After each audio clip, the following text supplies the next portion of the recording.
प्यारे बच्चों, आज हम आपको आसान तरीके से गुणा करना सिखाएंगे।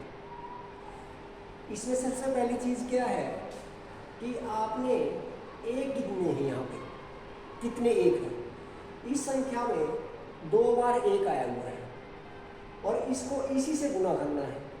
इसमें भी 2 बार 1 आया हुआ है। तो सीधा सा तरीका है, जितने एक ऊपर लिखे हुए हैं उतने ही एक नीचे होने चाहिए। सबसे पहले आपको 1 लिखना है, 1 लिखना है सबसे पहले। सारे 1 होने चाहिए, ये भी कंडीशन है, जितने ऊपर हो उतने ही नीचे हो। तो सबसे पहले 1 लिखो। अब यहाँ पे काउंट करो, 1 2, 2 बार 1 आएगा तो 2 लिखो, और फिर 2 बार आया हुआ 1 तो 2 लिख दिया। उसके बाद इसका उल्टा कर दो, इस पीछे चलना शुरू कर दो, 1 2 और पीछे फिर 2 से वापिस चलेंगे तो 1 आ जाएगा। इसी तरह से यहाँ पे देखिए, यहाँ पे 3 बार 1 आया हुआ है और इस संख्या में भी 3 बार 1 आया हुआ है।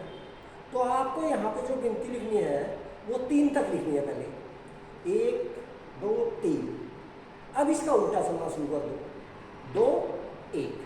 इसी तरह से यहाँ पे अगर हम इनकी गिनती करें तो यहाँ पे 4 बार 1 है और यहाँ पे भी 4 बार आया हुआ है, 1 2 3 4। तो इसमें हम सीधी काउंटिंग लिखेंगे, सीधी गिनती लिखेंगे, 1 2 3 4, क्योंकि 4 बार 1 आया हुआ था। अब इसको उल्टा लिखना शुरू कर देंगे, 3 2 1। तो इसकी और इसकी गुणा इतनी आएगी, आपको सेकंड लगेगी। सिर्फ इनमें एक को गिनना कितने हैं, 1 2 3 4 5। नीचे भी 1 2 3 4 5, 5 बार 1 आया हुआ है ऊपर वाली संख्या में भी, नीचे वाली संख्या में भी। तो ये आप गिनती लिख दो यहाँ पे 5 तक। यहाँ पे 4 बार आया हुआ था तो 4 तक लिख दो। यहाँ पे 3 बार 1 आया हुआ तो 3 तक लिख दो।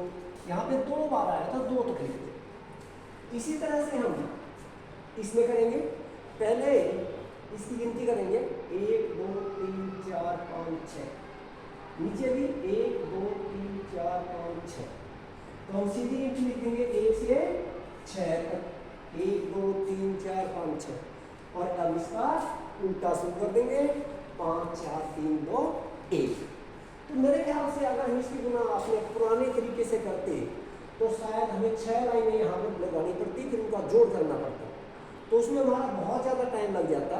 तो ये कंपटीशन टेस्टों के लिए बहुत आसान तरीका है कि ऊपर भी उतने एक होने चाहिए, नीचे भी उतने 1 होने चाहिए। उनकी काउंटिंग करो, गिनती लिखो वहाँ तक उतनी, और फिर उसको वापस लिखना शुरू कर दो। तो ये एक छोटा सा टिप था जो मैं आपको देना चाह रहा था, और ये शायद आपको कंपटीशन टेस्टों में या कहीं पे क्लास के टेस्टों में या मैथ में आपका बहुत अच्छे से काम आएगा। उम्मीद करता हूँ आप इसको देखोगे, आप इस अच्छा लगे आपको तो इसको लाइक और सब्सक्राइब करना। अगर अच्छा ना लगे तो कोई लाइक मत करना, कोई सब्सक्राइब मत करना। मेरा काम इससे पैसे कमाना नहीं है, मेरे विद्यार्थियों को, मेरे बच्चों को इस चीज़ को अच्छे ढंग से उनको पहुँचाना चाहता हूँ, और पहुँचे तो उनको सबका धन्यवाद।